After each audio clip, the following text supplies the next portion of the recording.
We continue our coverage in Ukraine, where Prime Minister Justin Trudeau has made a surprise visit in a high-risk show of solidarity. Speaking earlier alongside Ukrainian President Volodymyr Zelensky, Trudeau says Canada will lift trade tariffs on all Ukrainian products coming to Canada for the next year.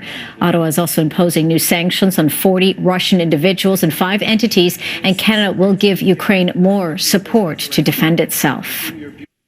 Building on our recent announcement of the provisions of LAVs and heavy artillery, today I'm announcing more military assistance, drone cameras, satellite imagery, small arms, ammunition, and other supports, including funding for demining operations. Video captures the emotional moment. The Canadian flag was raised by Trudeau at the Canadian Embassy in Kyiv. He was flanked by Foreign Affairs Minister Mélanie Joly. You can see there also Deputy Prime Minister Chrystia Freeland.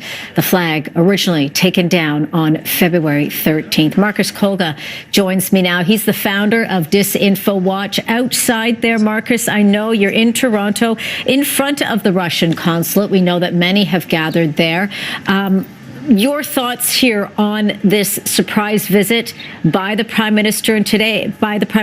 We heard his words, huge show of support, of solidarity for Ukraine, also a strong direct message to Vladimir Putin.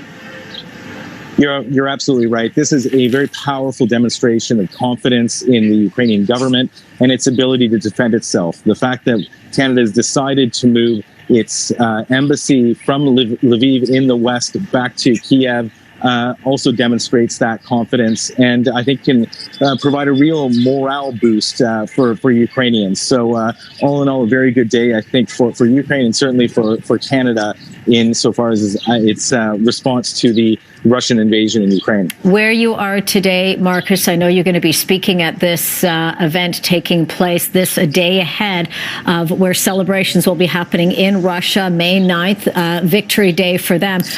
What is the messaging coming from Ukrainian Canadians? Well, look, I think that Ukrainian Canadians are reminding all Canadians about the barbaric invasion, the crimes committed by Russian invaders. Vladimir Putin has spent the past 2 months trying to convince his own people in Russia and the world that his forces are in Ukraine, somehow denazifying Ukraine, and that things are actually going well for Russia. They're not. Ukraine has managed to defend itself. It's managed to push the Russian invaders out of Kiev and is doing the same in cities like Kharkiv. And it's important that, again, Canadians remember that Russia is invading a peaceful democratic nation and is committing mass war crimes. There's the systematic rape of women, the mass murder of women and children, refugees who are trying to flee this war. And so the Ukrainian community here in Canada today is demonstrating in front of the Russian consulate, calling for an end to the war, and again, reminding Canadians of the cost of this war on Ukraine itself. Indeed. And what about the messaging? We know in what you do, working on that disinformation, focusing on getting the right information or information out there to everyone. What are you going to be looking for, listening for from Vladimir Putin? Because this day, he's going to do everything he can to tout it as a victory for Russia, to show Russia's might, perhaps to show some level of success. Although, as you point out, it has not been successful for them in this war. And some are concerned that he could be, declaring war. Well, that's right, Angie. Things have not been going very well for Vladimir Putin. He needs to show some results to his people. There have been, nearly 15,000 Russian casualties in this war. The body bags filled with young Russians are returning back to Russia.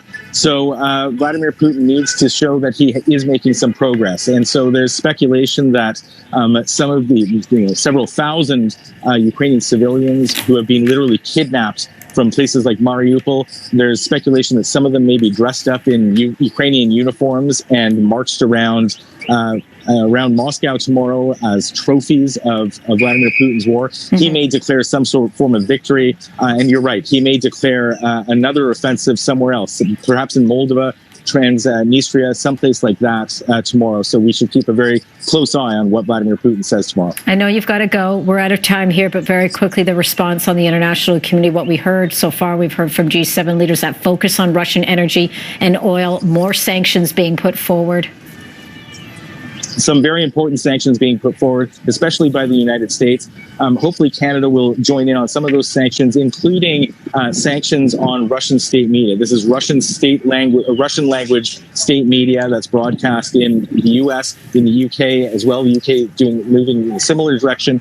Canada should be doing the same. This Russian language state media runs the risk of radicalizing parts of the Russian community here with ultra-nationalist disinformation. And so this is something we need to be looking at. The U.S. has also announced that it is sanctioning the enablers of Vladimir Putin in the United States, also something that Canada should be looking at doing. Yeah, and we did hear from the Prime Minister talking about stepping up those sanctions against 40 more individuals as well as 5 organizations. And you mentioned there the television, the state television in Russia, G7 leaders looking to impose, of course, sanctions on 3 of those Russian television stations as well. Marcus, thank you so much for giving me your time today. Marcus Kolga, founder of Disinfo Watch. Stay safe and well, Marcus. Thanks for having me on, Angie. You're very welcome. And speaking of